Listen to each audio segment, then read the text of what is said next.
My name is Elena, and at 30 years old, I thought I knew every story my father had ever told me. I was wrong. The day my father William passed away from lung cancer, I held his weathered hand as he whispered his final words. The fishing hole, Elena. Remember our secret at the fishing hole? I dismissed it as morphine-induced confusion, focusing instead on the overwhelming grief of losing the man who'd been my anchor since my mother died when I was 12. William had raised me alone for a decade, teaching me to fix engines, negotiate contracts, and never back down from a fight. Our bond was forged in late-night conversations about everything from business ethics to my dreams of expanding his construction company into sustainable building. We'd spend Sunday mornings at our favorite fishing spot, planning projects and sharing stories that felt like sacred rituals between us. Victoria had entered our lives when I was 22, appearing at a charity auction where my father was donating construction services. She was elegant, charming, and seemed genuinely interested in his stories about building the business from nothing. At first, I was happy to see him dating again after years of focusing solely on work and raising me. Victoria brought sophistication to his life, dinner parties, cultural events, and a social circle that elevated his standing in the community. She had 2 children from her previous marriage, Brandon, now 28, who'd struggled to find his footing in various careers, and Natalie, 26, who worked sporadically in retail while pursuing her artistic passions. I tried to embrace this new family dynamic, genuinely hoping that Victoria could give my father the companionship he deserved in his later years. What I didn't know then was Victoria's history. Her first husband, Richard, had been a successful real estate developer who'd lost everything in the 2008 financial crisis. Victoria had watched her comfortable lifestyle disappear overnight when Richard declared bankruptcy, losing their house, cars, and social status in a matter of months. She'd been forced to work retail jobs to support her children while Richard spiraled into depression and alcohol abuse. The divorce left her bitter, traumatized, and determined never to be financially vulnerable again. When she met my father at that charity auction, she saw not just a lonely widower, but a self-made millionaire with assets that couldn't be easily lost to market fluctuations. What began as genuine attraction slowly transformed into something more calculating as she realized the potential for permanent security.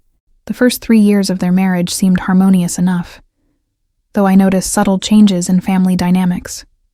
Victoria had a talent for making suggestions that sounded caring, but gradually isolated my father from his old friends and routines.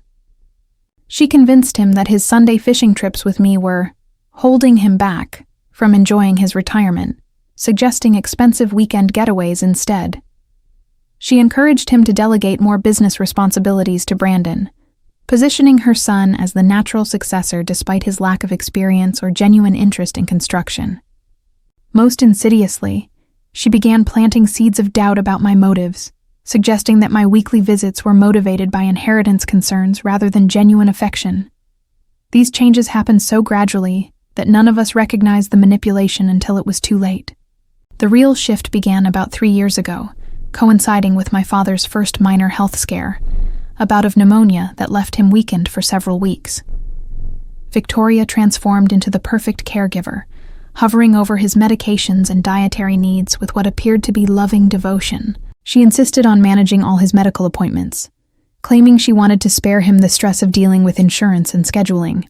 What we didn't realize was that she was slowly taking control of every aspect of his life, using his temporary vulnerability as an opportunity to establish permanent dominance. She began intercepting mail, screening phone calls, and positioning herself as the gatekeeper to his social and professional relationships. By the time my father recovered, Victoria had established herself as indispensable to his daily functioning. The reading of the will was scheduled for a gray Tuesday morning in downtown Phoenix, exactly 1 week after the funeral. I arrived at the law office of Harrison and Associates feeling emotionally drained but curious about my father's final wishes. Victoria sat confidently across from me, flanked by Brandon and Natalie, who seemed unusually nervous despite their mother's apparent calm. Mr. Harrison, who'd handled my father's legal affairs for over 15 years, appeared uncomfortable as he shuffled through documents with uncharacteristic hesitation. Something in his demeanor triggered an old memory. My father once telling me that a good lawyer's discomfort usually meant someone was about to get very bad news. The mahogany-paneled office felt suffocating, filled with the weight of unspoken tensions and the lingering scent of Victoria's expensive perfume. When Mr. Harrison began reading, my world imploded. According to the document before him, my father had left virtually everything to Victoria and her children. The ranch where I'd grown up, the construction business he'd built from nothing, his investment portfolio, even the college fund he'd established for my future children. I received $5,000 and a few pieces of my mother's jewelry, items that felt more like consolation prizes than expressions of paternal love. The words hit me like physical blows, each bequest to Victoria's family feeling like another betrayal of everything I'd believed about our relationship. As I sat there in stunned silence, trying to process how the man who'd raised me could have abandoned me so completely, I caught Brandon's eye. For just a moment, I saw something unexpected there. Not triumph, but confusion, and what looked almost like guilt. It was the first hint that perhaps not everyone in that room had expected this outcome. The week following the will reading became a masterclass in psychological manipulation, though I was too devastated to recognize the patterns at first. Victoria wasted no time in establishing her authority over what had been my father's empire, calling a meeting at the ranch house to discuss the transition. Sitting in the living room where my father and I had spent countless evenings planning business expansions and sharing dreams, I watched her transform into someone I'd never seen before. Gone was any pretense of the grieving widow or caring stepmother. In her place sat a woman who'd finally achieved what she'd been working toward for 8 long years. The house itself felt violated, as if her presence had somehow contaminated the memories embedded in every corner where my father and I had built our relationship.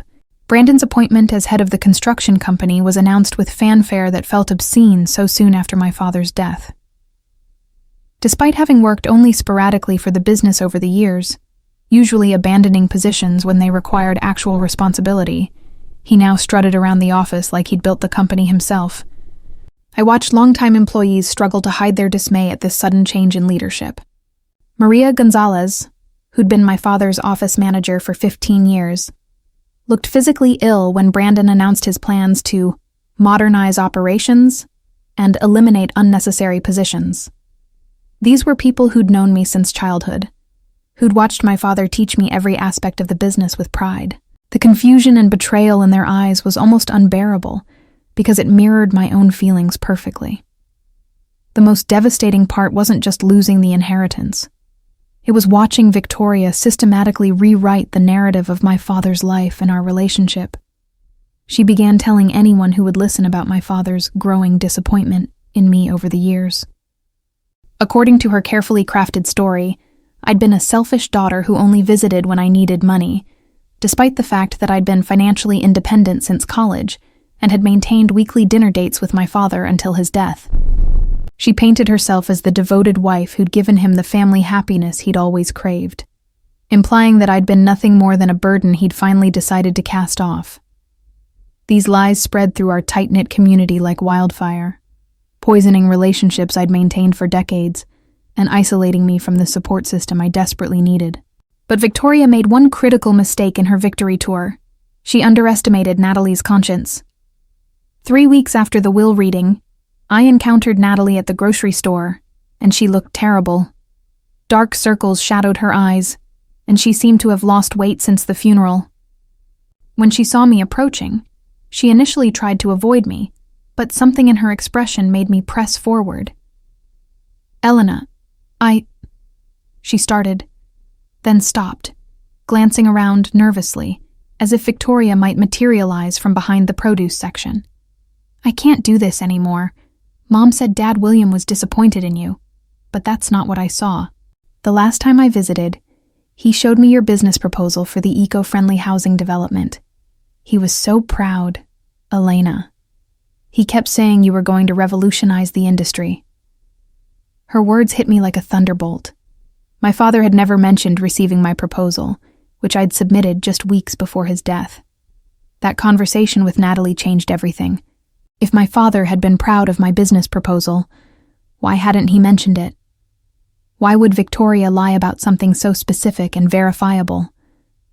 That night, I called Tom Martinez, my father's oldest friend and former business partner, with a growing sense that something fundamental was wrong with the picture Victoria had painted.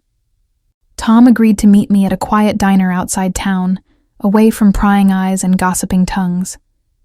When he arrived, his face was grim with an expression I'd never seen before. "Elena, I've been wrestling with this since the funeral," he said without preamble. "Your father came to see me 6 months before he died. He was agitated, said he needed to tell me something important but wasn't ready yet. He mentioned concerns about Victoria, said some things weren't adding up with his medical treatments and business decisions." Tom's revelation opened a floodgate of memories I'd been too grief-stricken to examine closely. My father's personality had changed gradually over the past year, becoming more forgetful and less decisive about business matters.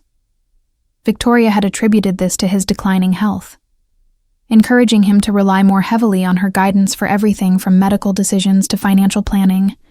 But now I remembered specific conversations where my father had seemed confused about decisions Victoria claimed he'd made, or surprised by business changes she said he'd approved. There had been moments during his final months when he'd seemed to struggle through a mental fog, fighting to remember important details or finish thoughts that seemed to slip away from him. I'd assumed this was natural progression of his illness, but what if it had been something else entirely? The pieces of a horrifying puzzle began forming in my mind, but I needed proof before I could act on my suspicions. That night, I drove to the fishing hole my father had mentioned in his final words, the secluded spot on the ranch property where we'd spent countless Sunday mornings over the years. As I sat by the water where he'd taught me to cast a line and dream big dreams, I remembered something crucial. We'd always hidden our treasures in the hollow oak tree nearby during my childhood games, drawings, letters to our future selves, and small mementos that marked special occasions. My father's final words suddenly took on new meaning. He hadn't been delirious from morphine. He'd been trying to tell me something important. With trembling hands, I reached into the familiar hollow and felt something that hadn't been there during my childhood adventures. Hidden inside was a waterproof container, with my name written in my father's distinctive handwriting, along with a note that would change everything I thought I knew about his final months. The container held more than just documents. It contained a letter that felt like my father speaking to me from beyond the grave. "My dearest Elena," it began. "If you're reading this, then I'm gone and Victoria has played her final hand. I pray you remembered our special place and that my final words guided you here, because what I have to tell you will shatter everything you think you know about these past 3 years." His handwriting was shakier than usual, but unmistakably his, filled with the determination that had built his business empire from nothing. He detailed his growing suspicions about Victoria's behavior, starting with small inconsistencies in his medical treatments and escalating to his horrifying realization that she'd been systematically drugging him to maintain control over his decisions. "I've been pretending to be more confused than I actually am," he wrote, gathering evidence while she believes she's successfully manipulating me into compliance. The most shocking revelation was that my father had hired a private investigator 6 months before his death, a woman named Catherine Walsh, who specialized in financial fraud and elder abuse cases. According to his letter, Catherine had uncovered evidence of Victoria's systematic theft, including forged signatures on insurance changes, unauthorized bank transfers, and purchase records for additional medications that Victoria had been adding to his prescriptions. My father had been building a case against her, working with Catherine to document every instance of manipulation and abuse. But his illness had progressed faster than expected, forcing him to hide his evidence and trust that I would eventually find the truth. The letter included Catherine's contact information and specific instructions about additional evidence hidden in his personal safe at the office. I called Catherine the next morning, my hands shaking as I dialed the number my father had written. Her voice was warm but professional when she answered. Walsh Investigations. This is Catherine speaking. When I explained who I was and mentioned my father's letter, her tone immediately shifted to one of deep concern and compassion. "Elena, I've been praying you would contact me," she said softly. "Your father was one of the bravest men I've ever met. He knew what Victoria was doing to him, but he was more concerned about protecting you than saving himself. We need to meet immediately. There are some developments you need to know about." Her words sent a chill down my spine, suggesting that the situation was even more complex than my father's letter had revealed. Catherine and I met that afternoon at her office, a modest suite in a professional building that felt like a sanctuary compared to the emotional minefield my life had become. She was a woman in her 50s with kind eyes and a no-nonsense demeanor that immediately inspired confidence. The manila folder she placed on her desk was thick with evidence that painted a picture of betrayal so comprehensive it took my breath away. Victoria hadn't just been stealing money, she'd been systematically poisoning my father with overdoses of his prescribed pain medication. Not to kill him, but to keep him compliant and confused. The medical records Catherine had obtained showed a pattern of symptoms consistent with opioid manipulation, memory problems, decreased cognitive function, and mood changes that Victoria had convinced everyone were natural progression of his illness. But the most damning evidence was what Catherine had discovered about Victoria's past. Her first husband, Richard, hadn't just lost his money in the financial crisis. He'd died under suspicious circumstances just 2 years after their divorce, when Victoria was facing significant financial pressure from legal battles over asset division. Richard had been found dead from an apparent accidental overdose of prescription medications, a death that had never been thoroughly investigated because Victoria had been smart enough to maintain distance and avoid obvious suspicion. "Your father wasn't her first victim, Elena," Catherine said quietly. "She's done this before, and she would have done it again if your father hadn't been strong enough to fight back." The realization that I'd been living with a woman who had possibly killed before made my skin crawl with retroactive terror. The evidence extended beyond just Victoria's crimes to include Brandon and Natalie's unwitting complicity in her schemes. Catherine had surveillance footage showing Brandon forging documents under his mother's guidance, though his obvious reluctance suggested he didn't fully understand the scope of what he was doing. Natalie had been used as a messenger, carrying sealed envelopes between Victoria and various professionals without knowing their contents. Most importantly, Catherine had documentation proving that my father had executed a new will just 2 weeks before his death, a document that revoked all previous versions and restored me as his primary beneficiary, while explicitly disinheriting Victoria due to her criminal manipulation and abuse. This new will had been witnessed by Tom Martinez and 2 other longtime friends, all of whom had signed statements attesting to my father's mental clarity at the time of execution. The challenge now was presenting this evidence in a way that would hold up in court while protecting myself from Victoria's inevitable retaliation. Catherine warned me that Victoria was dangerous when cornered, and her history suggested she might resort to extreme measures to protect her newfound wealth. We developed a strategy that involved carefully documenting everything while building relationships with law enforcement officers who specialized in elder abuse cases. The plan required patience and precision. We would present the new will in a formal court hearing, with all evidence of Victoria's crimes laid out systematically for the judge and community to see. But first, we needed to ensure my own safety and gather additional evidence that would make Victoria's guilt undeniable to even the most skeptical observer. Our investigation took an unexpected turn when Victoria began showing signs that she suspected something was wrong. It started with small things. I noticed her watching me more carefully during our forced family interactions, and she began asking pointed questions about my activities and whereabouts.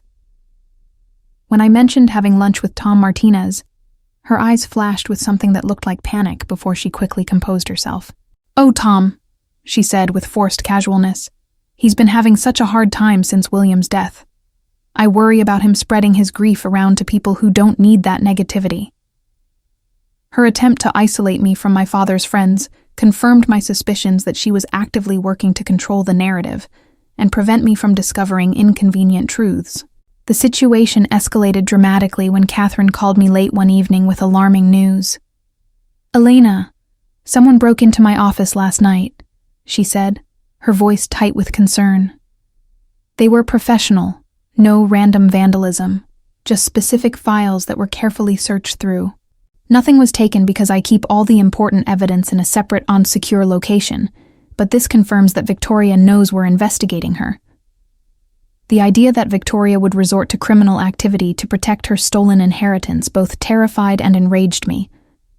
It also proved that she was far more dangerous than I'd initially realized, willing to escalate to potentially violent measures when her carefully constructed lies were threatened. My fears were validated 2 days later when I discovered someone had been in my apartment while I was at work. Nothing was missing, but small things were out of place. Books slightly askew on shelves, papers not quite in the same order I'd left them. Most disturbingly, I found muddy footprints on my bedroom carpet that definitely weren't mine, suggesting someone had conducted a thorough search of my personal space. The violation felt almost worse than the financial theft. Knowing that Victoria or her accomplices had touched my belongings and invaded the one place where I should have felt safe. I installed security cameras that night and began varying my daily routines, understanding for the first time that this was no longer just about money. It was about my personal safety.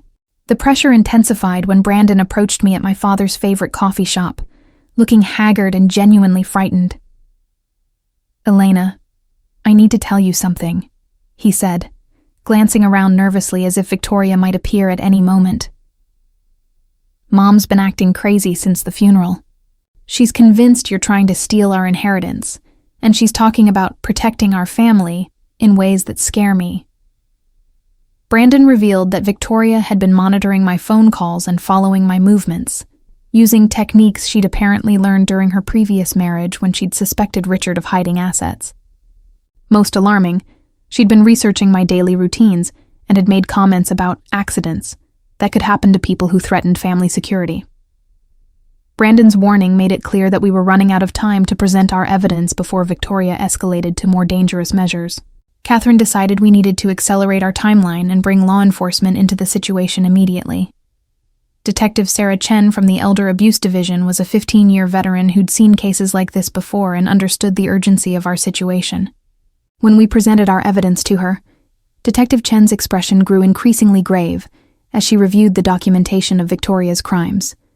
"This is one of the most comprehensive elder abuse cases I've encountered," she said, after examining the medical records and financial documents.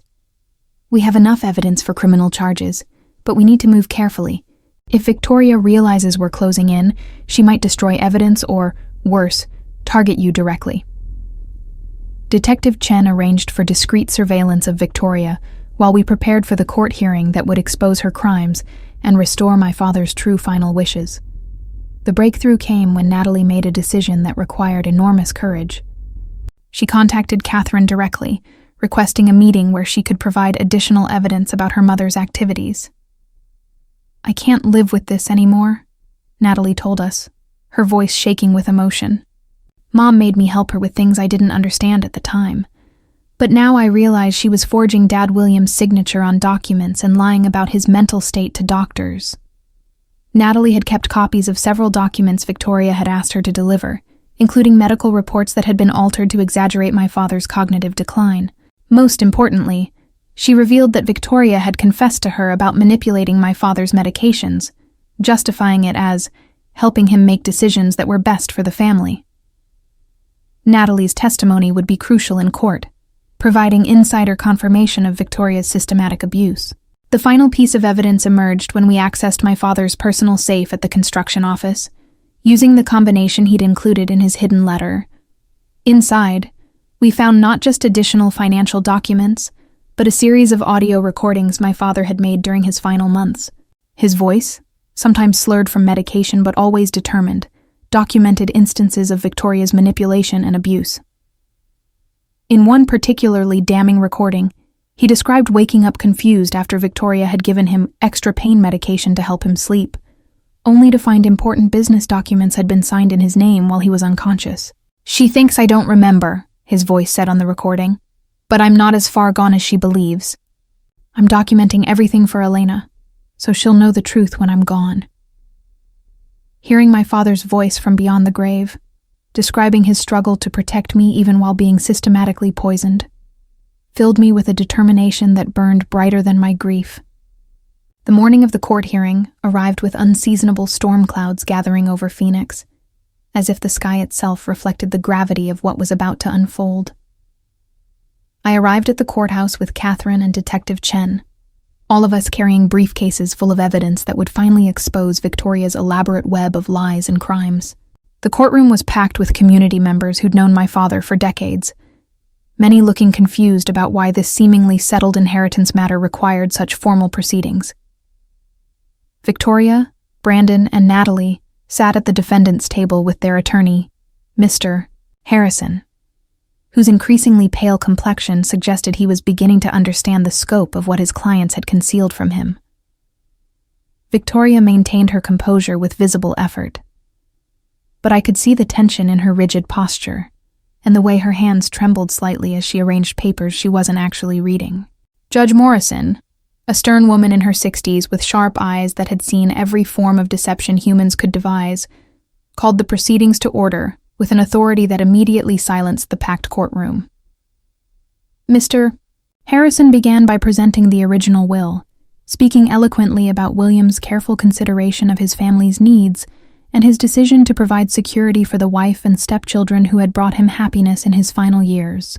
Victoria dabbed at her eyes with calculated precision, playing the grieving widow role she'd perfected over the months since my father's death.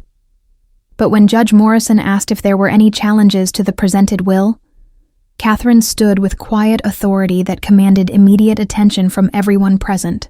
"Your Honor, we have substantial evidence that this will was executed under duress, and that the deceased's true final wishes are documented in a subsequent will that revokes all previous versions." The transformation in the courtroom atmosphere was immediate and electric. Mr. Harrison's objection died in his throat as Catherine methodically began presenting evidence of Victoria's systematic abuse and fraud. Each document was introduced with clinical precision, building an unassailable case that grew more damning with every page. The medical records showing unexplained increases in my father's confusion, coinciding with changes to his pain medication dosage. The financial statements revealing unauthorized transfers totaling over $200,000. The forged signatures on insurance policy changes. Each piece of evidence was another devastating blow to Victoria's carefully constructed facade. I watched the color drain from her face as she realized the scope of what we'd uncovered, her mask of grief finally slipping to reveal the calculating predator beneath. When Catherine presented my father's real will, the document that not only restored everything Victoria had stolen, but also included a detailed explanation of her crimes, the courtroom erupted in shocked murmurs. Judge Morrison read through the will with increasing gravity, her expression darkening as she absorbed my father's careful documentation of Victoria's manipulation and abuse. "Mrs. Reynolds," the judge said, her voice cutting through the courtroom like a blade, "these allegations are extremely serious. According to this document, you stand accused of elder abuse, financial fraud, forgery, and potentially attempted murder through systematic poisoning. How do you respond to these charges?" Victoria's carefully maintained composure finally shattered completely, her sobs echoing through the courtroom as the weight of her exposed crimes crashed down upon her. The most powerful moment came when Catherine played excerpts from my father's audio recordings, his voice filling the courtroom with first-hand testimony of Victoria's abuse. The room fell silent as my father described waking up disoriented after being given extra medication, finding documents signed in his name that he didn't remember authorizing, and his growing realization that the woman he'd trusted was systematically betraying him. "I have to protect Elena," his voice said clearly on one recording. "She's my daughter, my legacy, and she deserves everything I've worked to build. Victoria thinks she's fooled me, but I'm stronger than she realizes, and I won't let her steal Elena's future." The impact on the courtroom was profound. Even Victoria's attorney looked shaken as he realized the extent of his client's deception. Detective Chen then announced that criminal charges had been filed against Victoria for elder abuse, fraud, and attempted murder. with additional charges pending as the investigation continued. Brandon and Natalie, their faces pale with shock and shame, were offered immunity in exchange for their full cooperation in the criminal case against their mother. Mr. Harrison, realizing he'd been manipulated as thoroughly as everyone else, requested permission to withdraw from Victoria's representation. As Judge Morrison declared the original will null and void, and ordered the immediate restoration of all assets to my rightful ownership, Victoria's desperate protests of innocence convinced no one in the packed courtroom. The bailiff approached her table as criminal charges were formally read, and I watched the woman who had tried to steal my father's legacy and destroy my life, led away in handcuffs. Walking out of that courthouse into the storm-cleared afternoon air, I felt a complex mixture of vindication, relief, and profound sadness that justice had come too late to spare my father his suffering. The construction company, the ranch, and all the dreams embedded in them were mine again, but they felt different now, marked by the knowledge of what Victoria had done and what my father had endured to protect them for me. Tom Martinez waited on the courthouse steps with tears in his eyes, embracing me with the joy of someone who'd watched justice triumph over evil. As news of Victoria's crimes spread through the community, former friends and business associates who'd been influenced by her lies began reaching out with apologies and support. But the greatest gift was the restoration of my father's true legacy, not just the material wealth he'd built, but the knowledge that his love for me had been strong enough to overcome even Victoria's systematic poison. Standing on those courthouse steps, I made a silent promise to honor his memory by building something even greater from the foundation he'd died protecting, ensuring that his sacrifice would create a legacy that no amount of greed or manipulation could ever destroy. So, what did you think of Elena's story? It was quite a twist, wasn't it? Look, if you've made it this far, it's because you really liked it. So here's what you need to do. Leave a comment below telling us what you thought. We love reading every single one of your comments. Seriously. And if you haven't subscribed to the channel yet, be sure to click the bell too. There's a new story every week. Now, see that video already appearing on your screen. Click it, and I'll be waiting for you there with another story that will leave you speechless. Go ahead, click it, and I'll see you in the next one.